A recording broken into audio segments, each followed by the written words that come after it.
ihalo natin yung ating mansanas. Actually, optional po yung mansanas. Pero yung usually sa mga bata, pinipino nila yung mansanas sinasama nila. Ako po, ang ibang ginawa, ayokong masyadong matamis, kaya yung katas lang ng mansanas ang ginamit ko.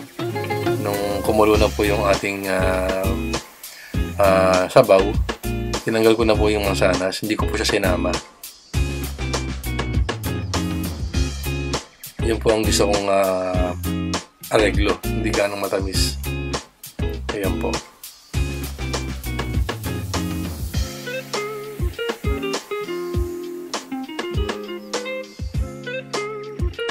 Ngayon, sinabay na natin yung ating patatas.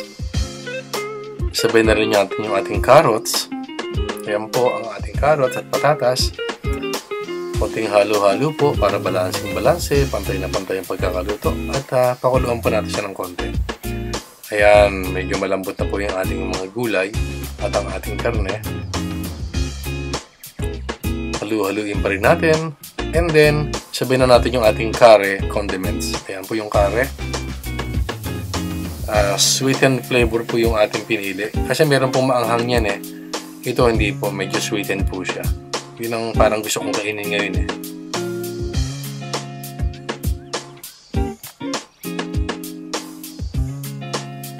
Halu-haluin natin siya para pantay na pantay ang pagkakaluto.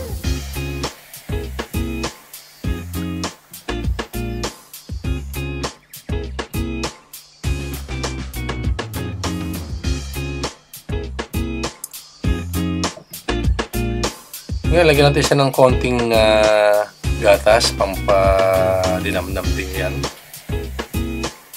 Optional din po yung gatas, kung gusto nyo lagyan or hindi, okay lang din po. So yan, medyo palambutin po natin yung ating mga ingredients, yung gulay. Kasi matigas po yung patata saka yung carrots Ayan. Okay na po ito. Medyo malapot na po yung ating sabaw. Luto na po ito. Nagugutom na nga si Daddy.